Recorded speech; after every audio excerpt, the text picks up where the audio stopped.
Welcome. I have a special guest, Dr. David Ley, who is a clinical psychologist in Albuquerque, and he's also a sex therapist and the author of The Myth of Sex Addiction. And I feel like I'm meeting one of my heroes, and I'm going to learn so much from this conversation. So it's like a little one-to-one supervision session for me. And we had a really interesting meeting on Twitter, of all places, because people were discussing some research that found a link between associating with being a sex addict and narcissism.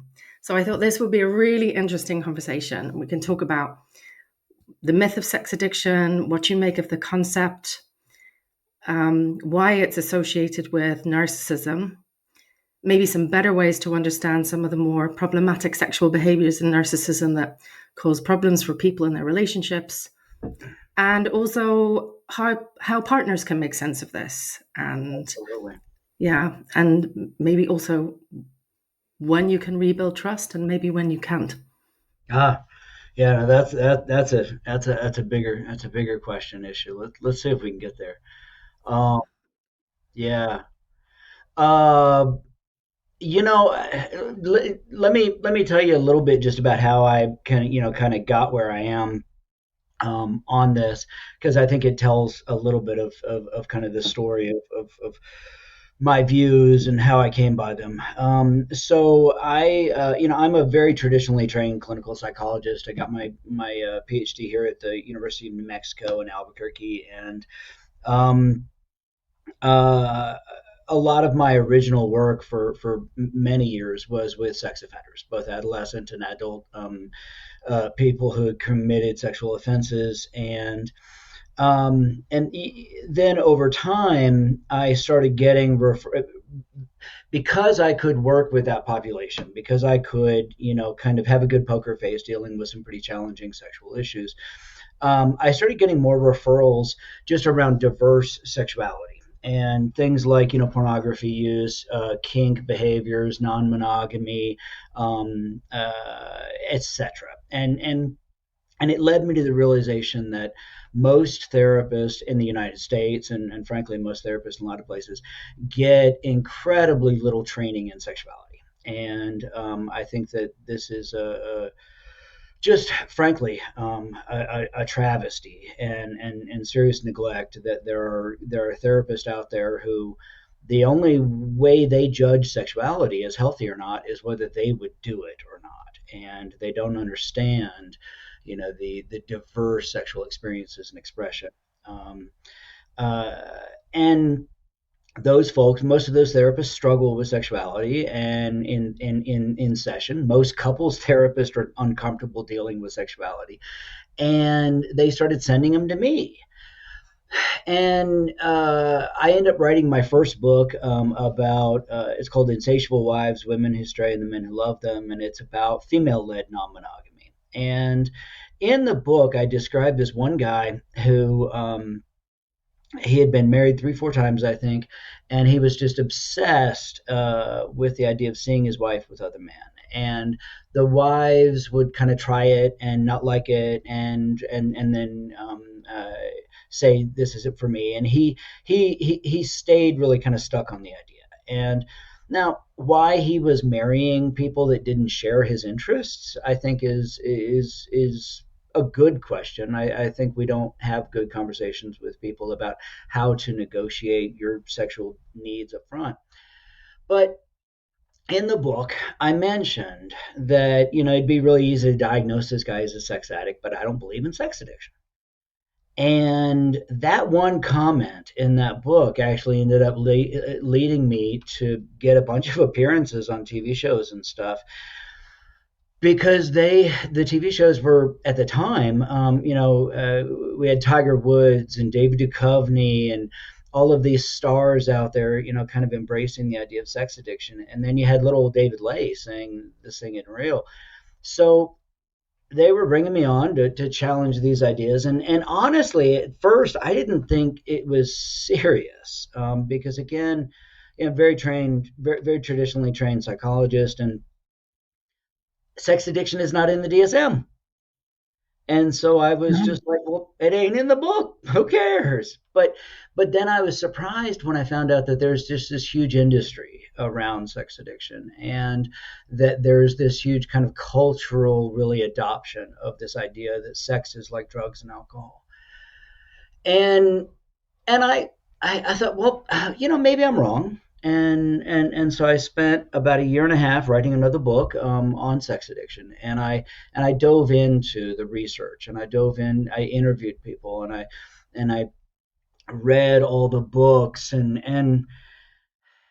at the end of it, I argued strongly that sex addiction is a the intrusion of morality into clinical thinking, that the concept of sex addiction is based overwhelmingly on heteronormative, monogamy focused, vanilla ideas of sexuality, and then further that it really is it's this interesting double-edged sword about male sexuality, because in this all of the behaviors that are identified as symptoms of sex addiction, masturbation, watching pornography, casual sex, frequent sex, using sex for recreation or stress release, these are all behaviors that are far more common and prevalent in men.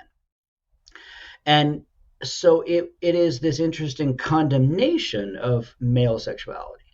But at the same time, it then excuses male sexuality, because then it says these behaviors aren't your fault, they're an addiction, and we can absolve you of the responsibility for these behaviors and choices by sending you to sex addiction summer camp, where you go for treatment, you swim in the pool, and you do some therapy, and then you come home and supposedly you're all better.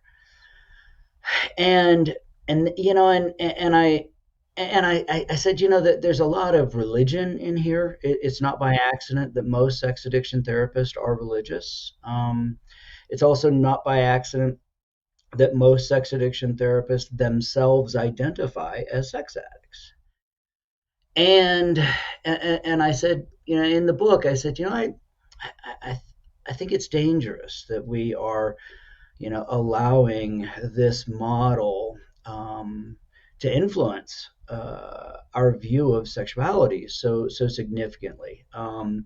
As I was writing the book, some research was coming out showing that gay and bi men were at 3 times the risk of being labeled sex addicts compared to anybody else.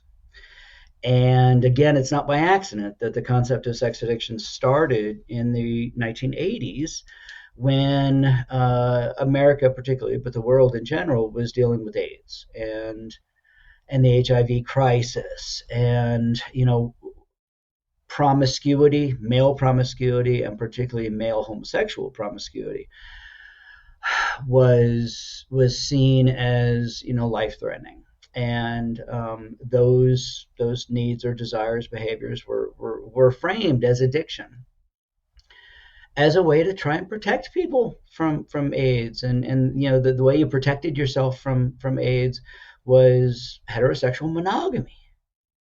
And so all of a sudden, our industry, as therapists, we adopted this idea that heterosexual monogamy was the ideal and safe. And the idea of sex addiction came out of that. So I wrote this book, and it created a bit of a splash. I started getting death threats from therapists and from alleged sex addicts.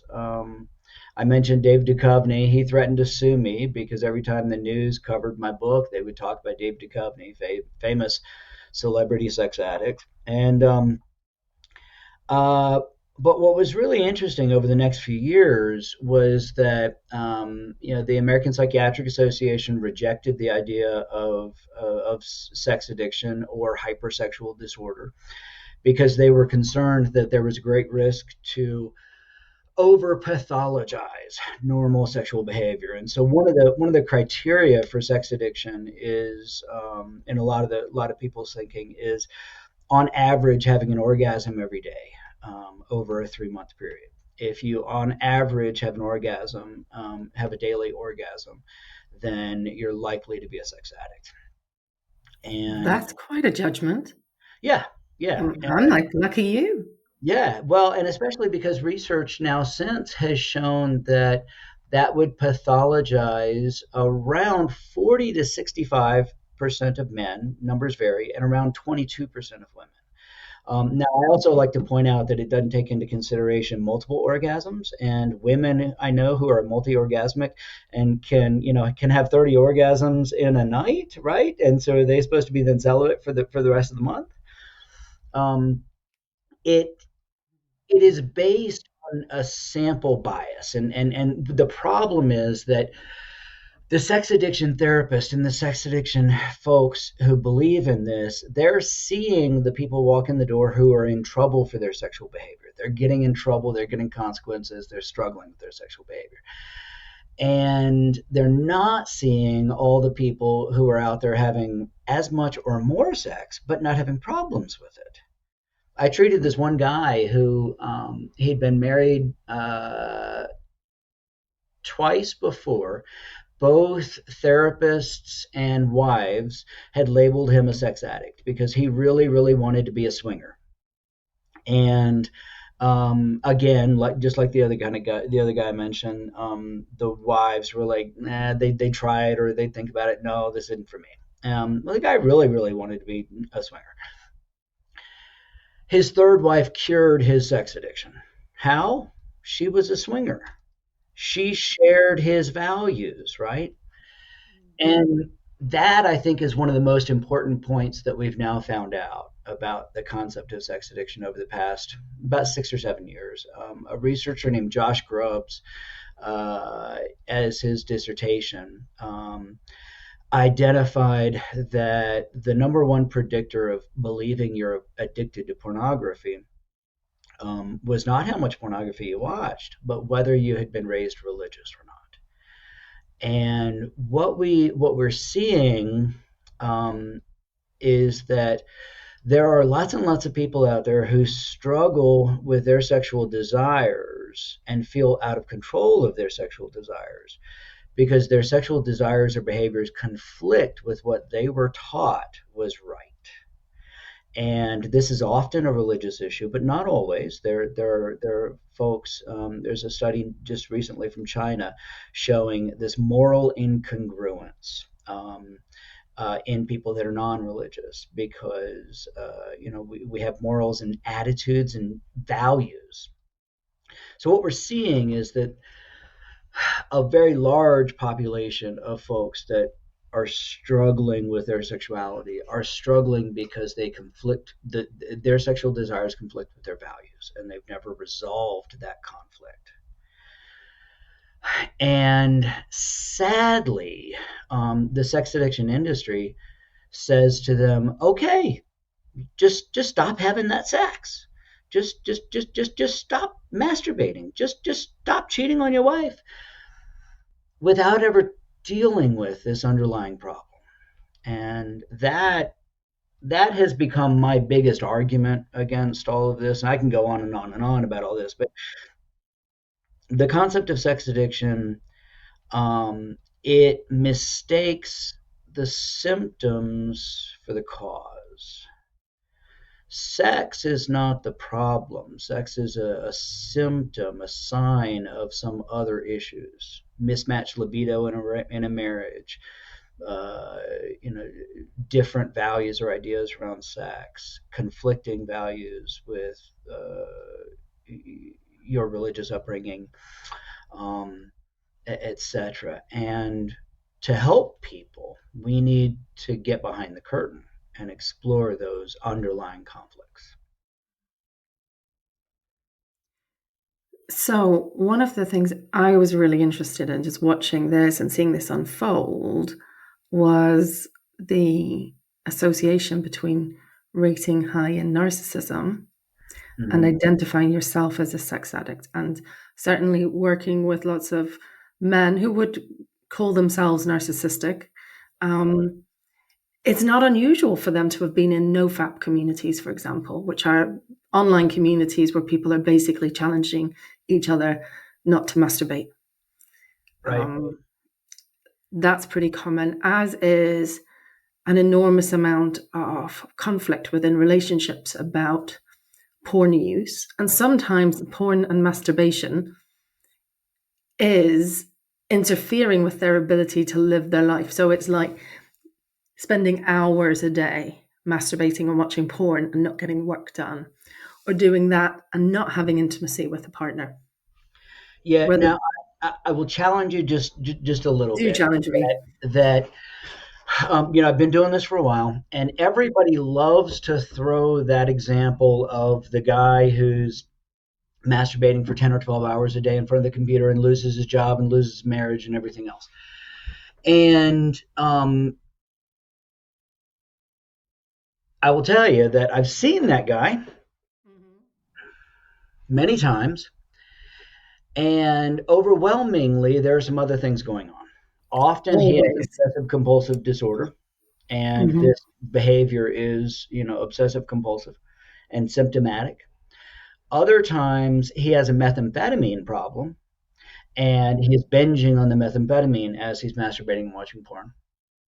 And then the third thing is, this is a guy who is in a failing marriage or recently divorced, and masturbation to porn is one of the only ways he can deal with the anxiety and all of the emotional upheaval around his around that marriage and failed divorce. Now it's often very commonly, people again will say to me, "Well, but David, this guy has sores on his penis because he's masturbating so much. Clearly, that's a problem."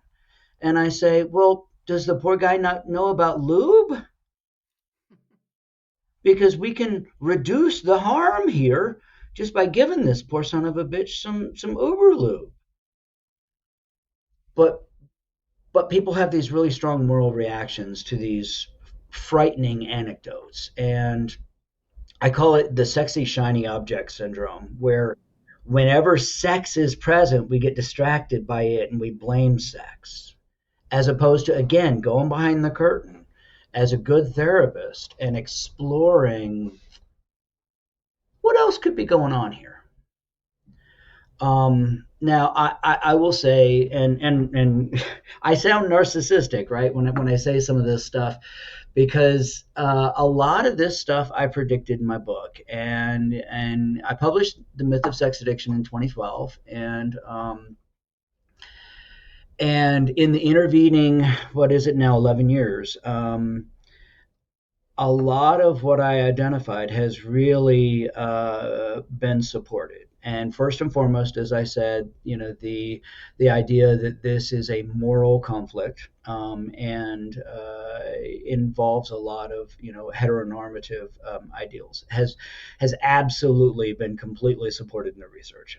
The connection to religiosity, etc. Secondly, I discussed the comorbid issues of anxiety disorders, depression, and the need to rule out things like bipolar disorder, etc. Manic episodes. And again, research has now indicated that as many as 90 to 93% of people that get diagnosed as sex addicts have some other major mental health condition, most typically depression, anxiety, OCD, or personality disorders. We'll come back to that one.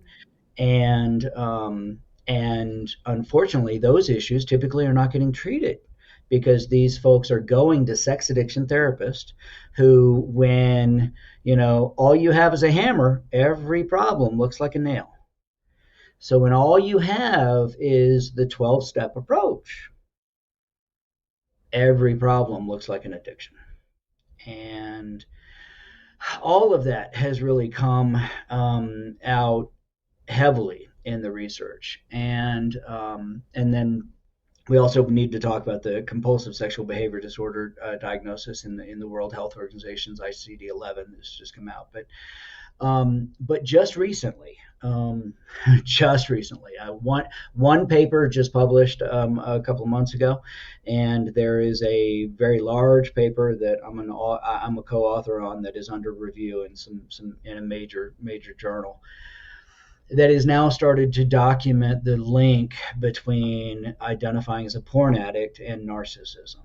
And now there may be some differences between people who identify as sex addict and people who identify as porn addict. But overwhelmingly, the research that has been done is finding that struggles with pornography and specifically masturbation to pornography are overwhelmingly the majority of people that identify as sex addicts. And when I wrote the book and when I was interviewing a lot of these people and looking at a lot of these issues, I said, this this looks like selfishness. This looks like people who are just kind of acting like selfish assholes. And Eliot Spitzer was governor of New York years ago, and he was exposed in a scandal with prostitution and a madam, her black book from New Orleans. And during this popped up in his biography.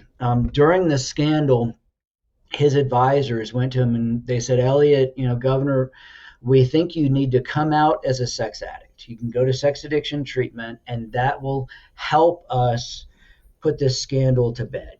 And Spitzer responded and said, my career was as a prosecutor. I held people responsible for their behaviors. I am responsible for these behaviors. I'm not gonna embrace this get out of jail card. And I said, wow, that's really interesting. I included that in the book. And just a couple of years ago, some research got published. You may have seen it about kind of quote the dark triad, and Machiavellianism, psychopathy, and exploitative behavior. Exploitation, yeah. Yeah. And this research found that dark triad predicted people identifying as victims. That victimhood identity, feeling like the world is out to get you or people are taking advantage of you. People that would manipulatively claim to be victims to control an argument, right?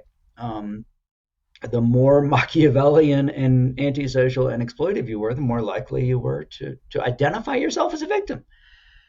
And I looked at that and I said, that's interesting.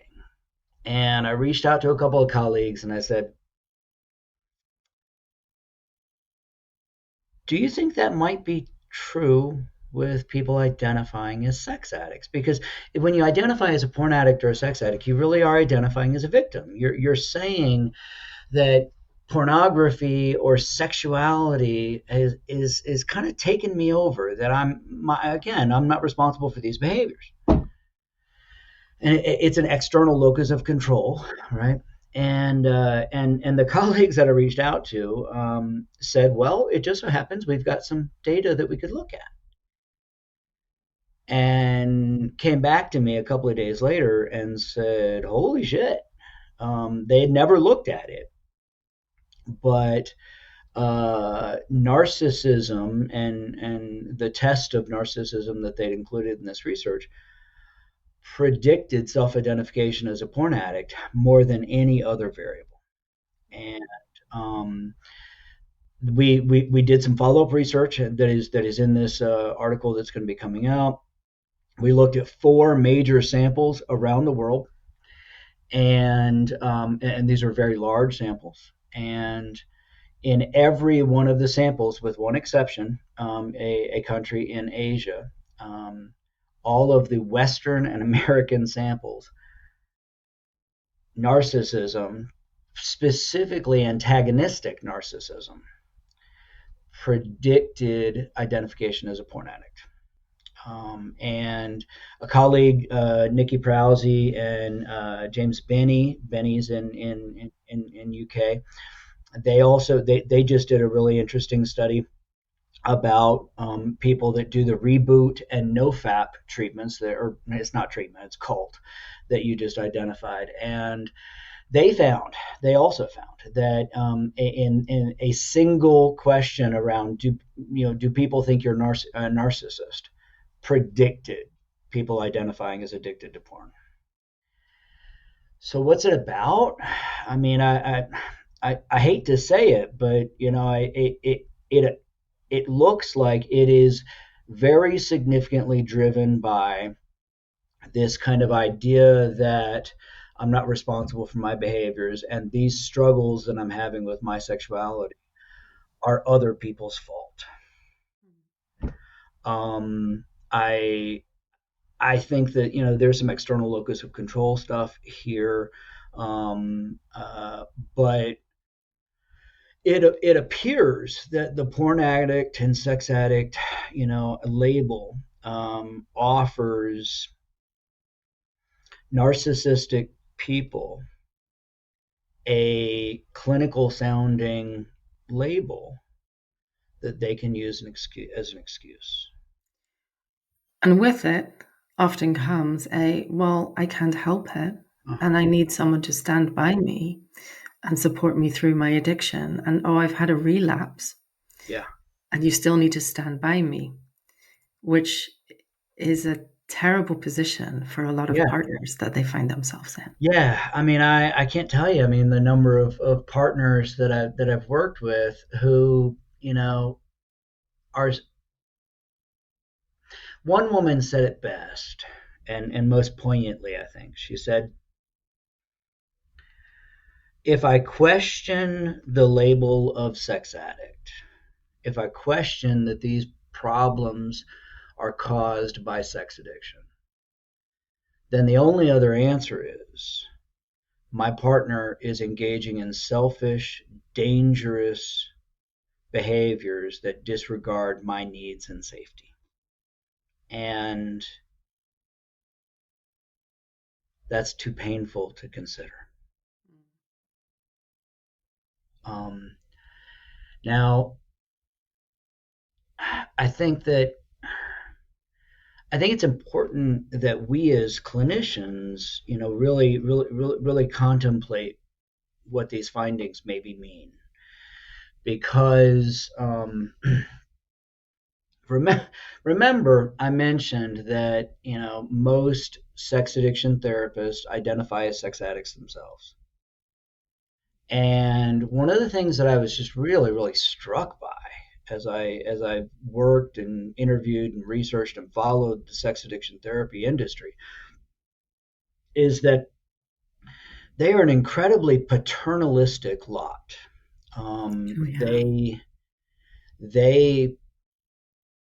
They are the experts, and they're going to tell you how to fix yourself. They're going to tell you how to change your behavior.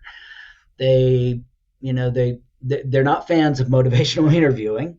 They're not fans of client empowerment.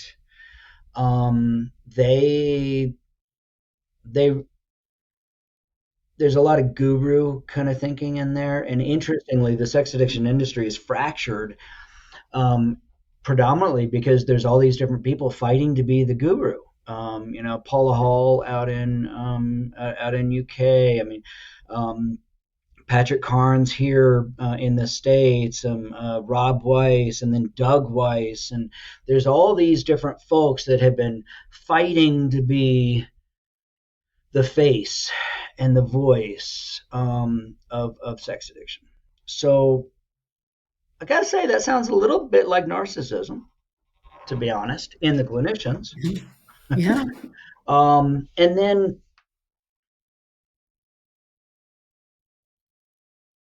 if a narcissist goes to see a narcissist therapist, how's that going to work? Do you think the narcissist therapist is going to be able or willing to call out narcissism in the patient? I'm not sure they would. And instead, what I think we've got is we've got a whole industry that is built on enabling narcissism. That's some of the implications of this research. That, if a narcissist comes to see me for therapy, my job as a clinician is to help them confront their selfishness and their self-absorption, to create an internal locus of control, to help them start taking responsibility, to help them empathize. And I don't think that's what's been happening. No. No, it often becomes an exercise in rather fruitless. I'm going to try not to watch porn. I'm going to try not to masturbate at That's all. right. And also, then, even some really egregious sexual behaviors like going outside the monogamy of the relationship that's been agreed ends up, I can't help it.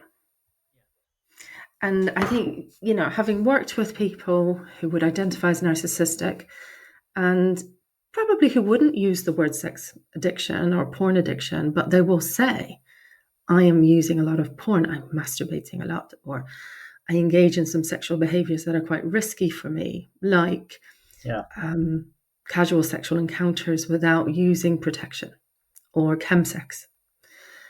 And I think the job really is to get behind the curtain and understand, well, what drives that? Exactly. What drives you to do that? And, often I think there is a degree to which I don't want to deal with my actual emotions and difficult feelings and my sense of shame and defectiveness. So I'd rather be masturbating and watching porn than engaging sexually with a partner who knows me and loves me and sees me as I am and what if I don't? There's a huge amount of performance anxiety in some of these. Huge. And to be a good lover, I've got to care about their needs. Mm-hmm. Well, sometimes being selfish and in a healthy way, masturbating can be healthy, right? There have certainly been times in my life where I was so anxious or so preoccupied with work or other problems that I really couldn't be a good lover. And rather than trying to be a good lover to my wife and trying to focus on share the sexual experience, it was frankly, I think, healthier for me to masturbate because I could just focus on myself. And however, narcissists, there's fascinating research that narcissists consume more porn. Narcissists are more likely to engage in drug-seeking and impulsive kind of behaviors. And there's a recent concept, maybe 10 years old now, around sexual narcissism. And the components of sexual narcissism are people that have a disproportionate view of themselves as a sexual person. They think that they're the best lover in the world. They engage in exploitive behaviors towards their sex partners, and they have little empathy for their sex partners. And boy, that sounds like a sex addict to me. Huh. And again, these are the issues that haven't been getting attended to. Now, I mentioned the World Health Organization a couple of years ago put out the new edition of ICD-11, that is the International Classification of Disease. It's the kind of book of medical disorders, and it includes mental health and sexual disorders. It's the codes that we use when we bill insurances or things like that. And, or when we put record diagnoses into a medical record. And so even though the American Psychiatric Association and the American Psychological Association and the Association for Treatment of Sexual Abuse and the American Association of Sexuality Educators and Counselors and Therapists have all rejected the idea of sex addiction, the World Health Organization heard from a lot of really, really, really, really, really strong advocates that sex addiction was real and that compulsive sexual behavior is a real problem. Why and how do we know it? Because we've got it. We've got this problem. So, the World Health Organization included a compulsive sexual behavior disorder diagnosis as an impulse control disorder. Now, it's a very strange thing. I still can't wrap my head around how you label a compulsive disorder and impulse control disorder.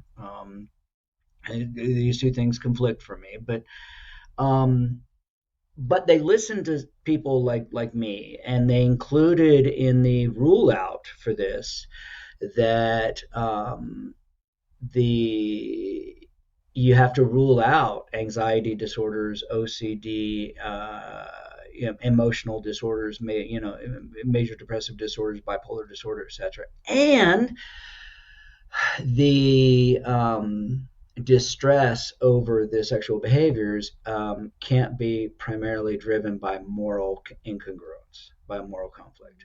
So they've excluded those important things. Now, it's not clear whether they are recommending a rule out of narcissism, but I bet this research is maybe going to drive some of that.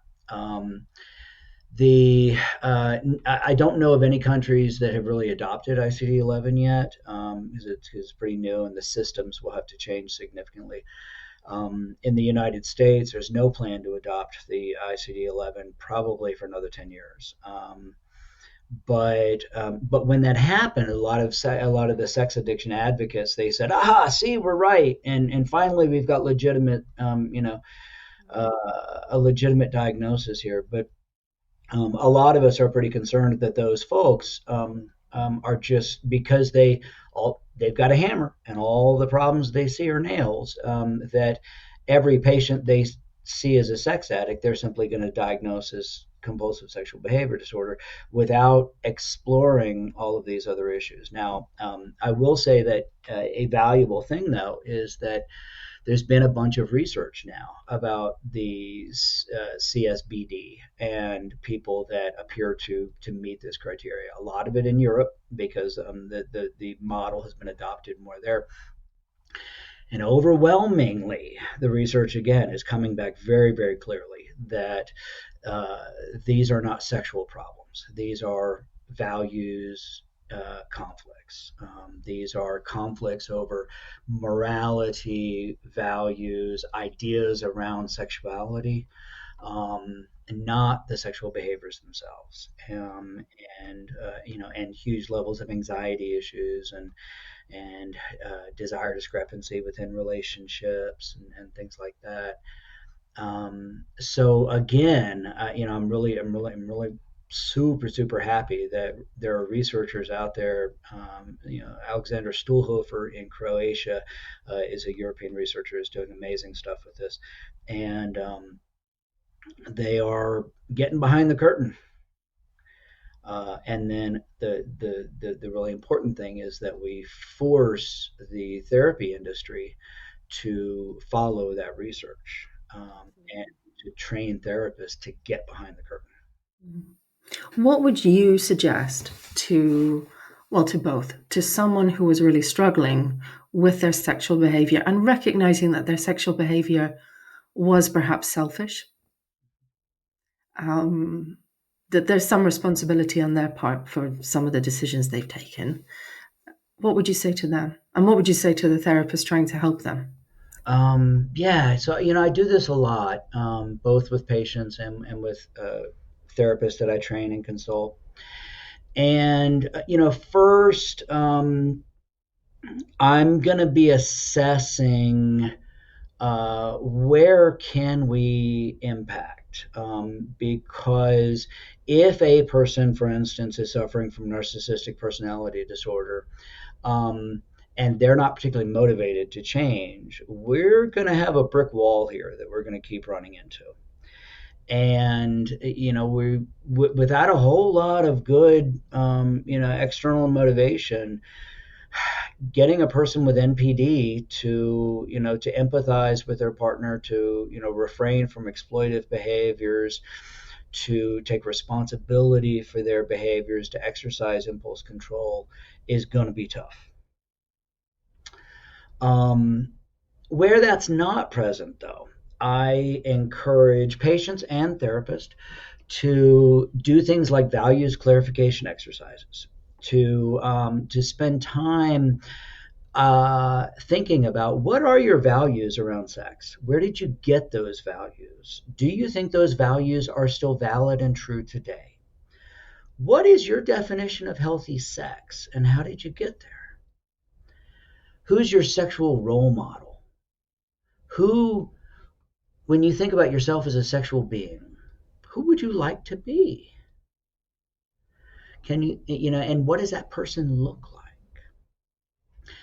All of this is intended to start helping people explore how they feel about their sexuality when they're not turned on. I think that's really important because most of us only think about our sexuality when we're turned on. Well, when we're turned on, the frontal lobe of our brain kind of disconnects It's not a because good time to reflect. our disgust reflex goes down because evolution wanted us to mate and to ignore things that would distract us from it. So when you're not turned on, I ask people, how do you feel about your sexual fantasies? How do you feel about the pornography you watch? If there's shame there, why? And a lot of this is driven by shame. So, shame reduction strategies, confronting shame, bringing shame out into the light and exploring why it's there and where it came from, challenging it. The more we hide from shame, the more power shame has over us. And good therapy around this is about exploring all of those things. Now, at a I'm a kind of a third wave cognitive behavioral therapist, and I really like to look at the functions of these behaviors. And so once we get past some of this stuff, then I start going into, you know, what does this behavior do for you, right? So maybe it is the only way that you can relieve your anxiety. And so what that says to me is not you need to stop watching porn or having the sex to manage your anxiety. Instead, it says to me, I need to help you develop other coping strategies so you're not just relying on one. If I tell you to stop that behavior, I'm taking away the only way you have to manage anxiety, and that's harmful. I also then start to explore, though, what's the function of these behaviors within your relationship, for instance. And so a good example is a guy that I worked with who's very high power CEO, super wealthy, but he'd grown up really poor. His wife was wealthy. He from birth, so she was more. She felt more comfortable in that wealthy world, and he didn't. He didn't feel like he fit in because he'd grown up poor. His thing was going to massage parlors and showering the girls with money and gifts, and feeling like he was taking care of them and being nice to them, as he also invited them to be sexual with him. And so we worked on all these things, and one of the things that we identified was that this was one of the places where he felt valued. He felt like a nice guy, right? It was also these environments felt more natural to him because of his poverty upbringing. He also would engage in these behaviors when he was angry with his wife because he was intimidated by his wife. He didn't feel like he could really, challenge her verbally. And so these secret behaviors behind her back were a way of taking back some power. So we came up with this whole list of things that these behaviors did. And then when he would have the urge to engage in these behaviors, I never told him don't do it because as a therapist, if you tell somebody not to do something, no, you waste your time. That's right. It's power battle. And paradoxically, we may, increase the salience of that behavior. Don't think of a white elephant. And if you do, you're a dirty, rotten pervert. And now it becomes something you can't stop thinking about. And instead, I tell people to delay the behavior. That's good cognitive behavioral therapy. And I tell them to delay the behavior while they go through their checklist and they check in with themselves on, am I angry with my wife? Am I, have I been feeling out of place? Blah, blah, blah. Go through, how's my anxiety? What am I doing to take care of it? Have I used, I tell guys, I mean, it's fine if looking at porn is a way to manage your anxiety, but maybe it doesn't have to be the number one strategy. What if we make it third, and number one is taking a walk, and number two is taking a shower, and if those don't work, then you look at porn, right? So by delaying the behavior, we increase people's feeling of self control over it, and then we also start building other skills to deal with the problems that are really behind the curtain. Yeah. It's interesting. I work more from a schema therapy perspective, although I've done a lot of third wave CBT as well. And what I do is very similar. I don't say don't do it. And I'll also say to people, you will do it. And some of the behaviors here, masturbation, watching porn, these are normal, ordinary Yeah, behaviors that can be a part of healthy human sexual experience. So we're not going to try not to do it. We're not even going to go there. But I want you to get really interested in what was going on inside of you. And it might be anxiety driven, but for me, working with kind of people with quite strong kind of personality features too, it's often really schema driven. And it's like your guy, it's like I'm inferior. And maybe the argument with his wife makes him feel I'm inferior, I don't belong, that intense feeling of shame. And I'll go off and I'll get a self-esteem boost, perhaps, from having women be very grateful. And maybe there's a degree of relaxation and self-soothing in that too. And I'm like, that's the need. The need there is to feel better about yourself, to accept yourself as you are, and to soothe yourself. absolutely. And now we have to think about what ways can you do that that are in line with your values. And we have to get curious. The Michael Vigorito, he's the co-author of a book, Treating Out of Control Sexual Behavior, Rethinking Sex Addiction. Highly recommend it. And Michael, he's a dear friend, and uh, he says, we as therapists, we've got to get curious. And this blaming everything on sex or blaming it on sex addiction, it's an easy answer. It's not a very, it doesn't show any curiosity. And we need to be curious about the patient's experience, about the motivations, about the history, about how these things go together, about how these things work. Because it's not the same for every person. This isn't a one size fits all issue. And again, that's the thing that I've been, beating a drum about for over a decade now. That you know, sex isn't like drugs or alcohol. That if you take away alcohol from a long-term alcoholic, they can have seizures and die. But nobody in the history of the world has ever died from blue balls and not getting to have sex when they want to. So there are lots of ways that we can say that sex is not like drugs and alcohol. And instead, we need to be looking at all of these things behind the curtain.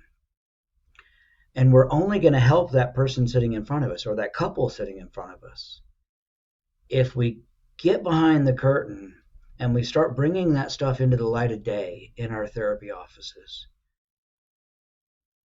getting curious about what's in there, and inviting them to now consider why and how they're making these choices and decisions and what other skills or strategies they might want to employ.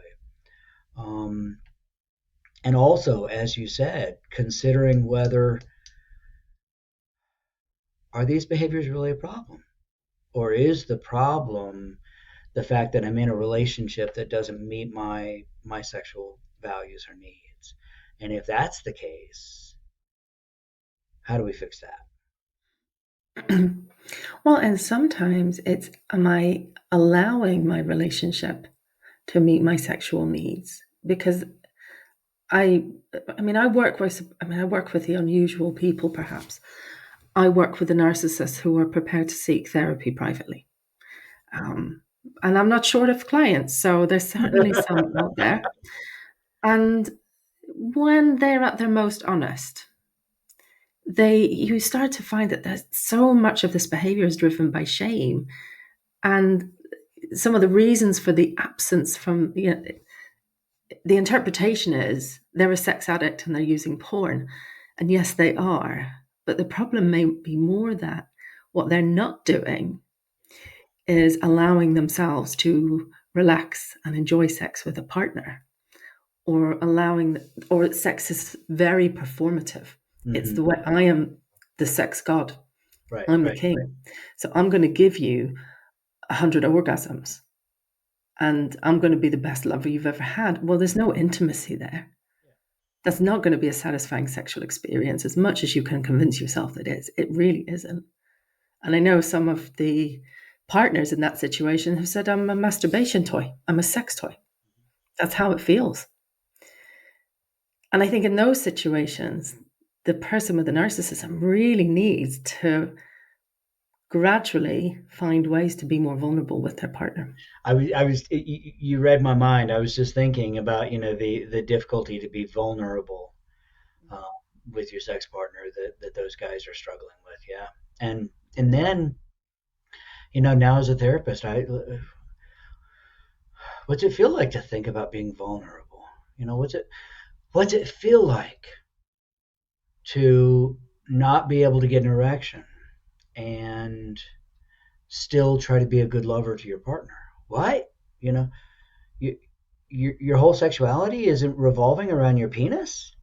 Um, and again, there's this internet myth, this idea that porn addiction causes erectile dysfunction, and that men who watch too much porn lose the ability to get erect with a partner. And there's not a shred of scientific evidence to support it. There's a lot of evidence that this is driven heavily and predominantly by anxiety, and um, but it's so much easier to blame porn as opposed to considering, oh, maybe what's going on in my head is impacting my penis. um, and helping those guys to learn to be mindful, to be vulnerable, to be attentive to their partner, to learn the skills of being a good lover, um, and to challenge some of those, very limited two-dimensional ideas around masculinity and sexuality and sexual prowess. Um, Exploring intimacy, what real intimacy can look like. Those are the things I want to do in therapy. That's the stuff, again. That's where I want to get behind the curtain. Um, so I I'm thinking of someone in my head, and I think it's really important to clarify that. Does that mean being vanilla? no, not at all. I mean, and um, the it, ha, you know narcissists make really bad kink partners because they're dangerous, because they're not paying attention to your cues. They're not being empathic. They think they know everything that needs to happen. Um, uh, I think if narcissists are going to be sexual beings, they're the ones that should be vanilla.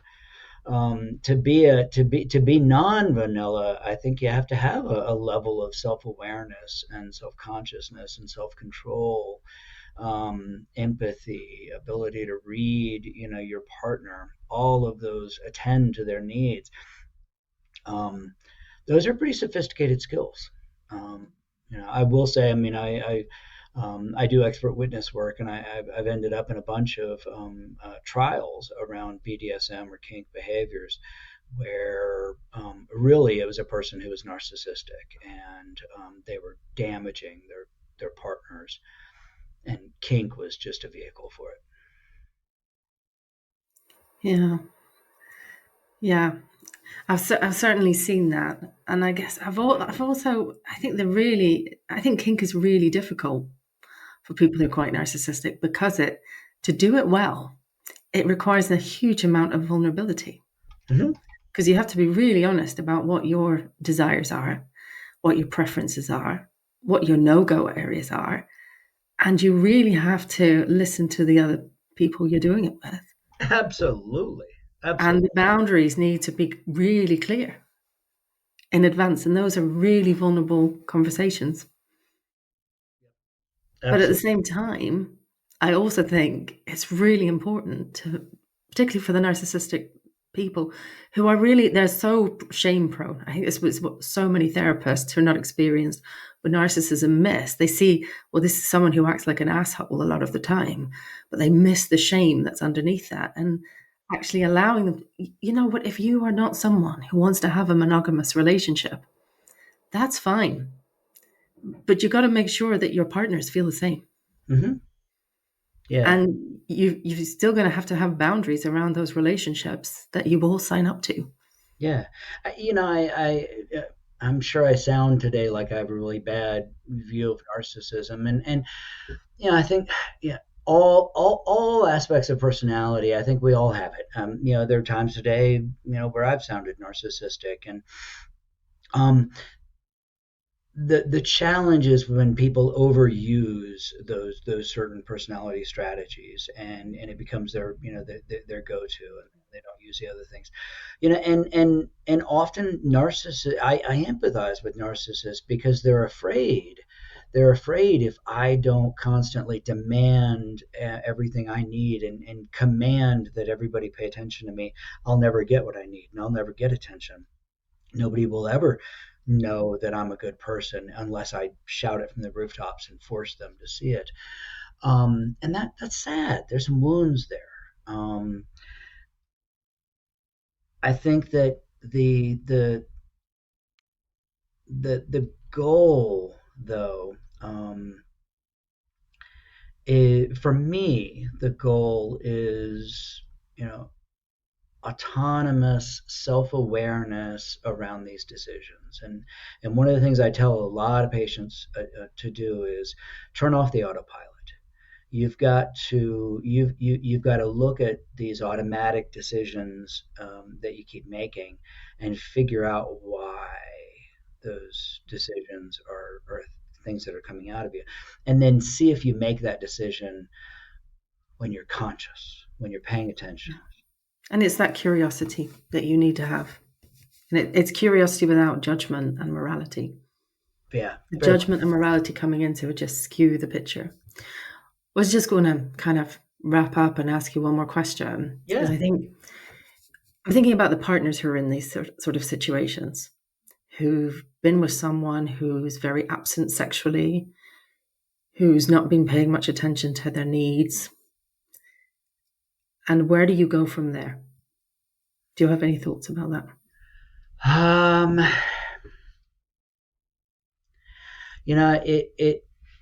it's gonna come back to their partner's motivation and willingness to try to change. Um, and going to sex addiction treatment, going to sex addiction summer camp. Um, that that looks to me more like religious penance. That looks to me more like confession. It looks to me more performative. I I've seen people who, really commit to trying to understand themselves and explore why they're making these decisions, and ask for help in that understanding and developing new strategies. I will say the partner who says to the other partner, "Okay, you need to be my monitor. You need to be watching what I do on the computer or on the phone, and that'll keep me safe." That's a bad strategy to me because again, it's external. It's external locus of control. And it's also a terrible dynamic in a Yeah. relationship. Oh my God. Yeah. Now you're my babysitter, my Yeah. parole officer, my And you know what's going to happen? Screw you. Who are you to tell me what to do? right. No. Right. Yeah. Um, but if you can help your partner, if your partner is interested and motivated, and you can help your partner to start turning internal, to explore internally, to try to do things different. You know, we're not going to get anywhere if we keep doing the same thing and expect different results. Well, Um, we've got to be flexible. We've got to be curious. We've got to be we've got to embrace the principles of sexual health. We've got to identify that, for me to be a sexually healthy being, I've got to learn to focus on consent and honesty and safety and mutuality and shared values and pleasure and not exploiting people. Those are the things that I put forth as a lesson plan or a treatment plan. It can be both, lesson plan and treatment plan, because that's where we want to get to. Now, are you interested in going on that journey with me? Great. If not, I'm not sure this is going to work. Absolutely. And I think that's a really important message as well, that you don't have to stay. Yeah. I worry about some of the sexual addiction kind of Yeah. programs and the way they treat partners. It's just Yeah. as bad. Oh yeah. Oh yeah. I mean, there's these arguments around what is it, sex addiction induced PTSD, and they're pathologizing the partners. That find other partners been cheating on them. There's also this sexual anorexia, this idea that because the sex addict partner wants sex all the time, the other partner wants sex, less and less, which makes sense from a systemic perspective. But why have we got to give them a diagnosis and a label and make it sound like Why they're would they want to have sex with someone who's so absent and yeah, uncaring during sex? exactly. I yeah, I mean, yeah, again and again, I just The again, irony all you here, gotta David, say, as well, is was when I work with the partners after they've left the relationship, the sexually anorexic ones, it's really beautiful when they start to rediscover their sexuality, because it becomes this source of pleasure, and it often starts with themselves, and then they begin to share it with new partners, and it's a beautiful piece of growth for some people. totally. And again, but it's about changing, and exploring our relationship with sex, Yeah. and we're not going to get there by just saying stop having sex. No. No. Do you have any final thoughts or anything you think we haven't No, covered or should have covered? I am just, you know, I'm really thankful that folks like you are out there asking these questions and doing your podcast and talking about these issues. As I said, when I first wrote that book, I mean, I was on my own. There were no other people really speaking out about these issues or challenging these concepts, and it was painful. And I mean, like I said, I mean, I got death threats, and I got lawsuit threats, and I got intimidation, and people trying to silence me, and people, saying that I was an awful person for asking these questions and a bad psychologist for asking these questions. So the more good therapists like you start asking these questions and helping other therapists to ask these questions, I think it helps us all move forward. So I'm thankful for you doing this. Thanks for having me on your show, sharing this. No, thank you for coming and thank you for your Oh, work. It's always, sometimes I don't think we realize the personal costs to putting your neck on the line and kind of questioning status quo. And you will get attacked for that because frankly it threatens some people's business. yeah, unfortunately, it threatens their business, or it threatens their thin skin, or it threatens their narcissism. And yeah, well, maybe maybe things move forward a bit now. I'm excited to see. I think so. I think this research is really interesting. I think people are starting to notice and ask some questions, and we shall see where it goes. Yeah, But I thank agree. you so, so much for taking the time. Well, thank you. Thanks for having me. Nice to meet you.